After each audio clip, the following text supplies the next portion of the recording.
As the writer's strike continues, The Tonight Show's host Jimmy Fallon has had some time on his hands. Well, that story kicks off today's trending stories. Here are our hot topics brought to you by Walton Arts Center. Anna Claire, you're going to love this one. So Jimmy Fallon recently popped up on stage during the intermission at the Joe Bros concert. Oh my goodness! Yeah, Jonas Brothers had a sold-out show at Yankee Stadium, and there you see Jimmy Fallon popping up at intermission. He turned in a performance of The Killer's Mr. Brightside to entertain the crowd.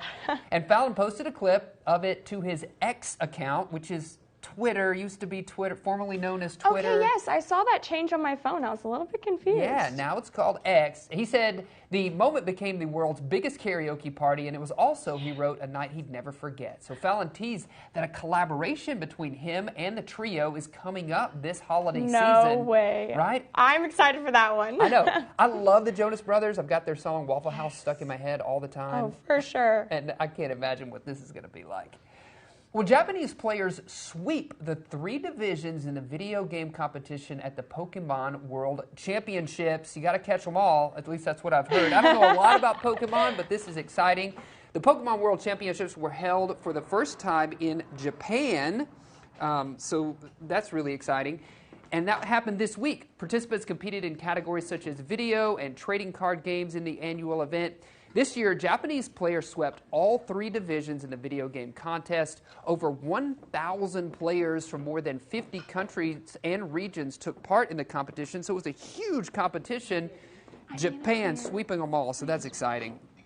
Here's something, speaking of gaming, that's coming to Netflix. This is new for those Netflix subscribers, at least in the beta test mode. Netflix providing a new service.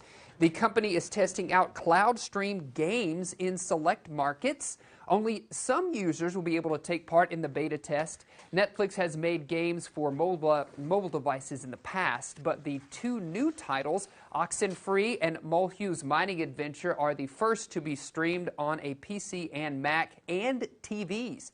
The new feature is available on some TVs and devices such as Amazon Fire and Chromecast, as well as the Netflix website. So what do you think about that? Do you stream much? Do you do much gaming? I don't imagine you would have time for much gaming. You know, I'm not a huge gamer, but I do love a good game of Mario Kart. Oh, yeah. Who doesn't? And with that movie coming out this summer. Yes, no, for sure. Yes.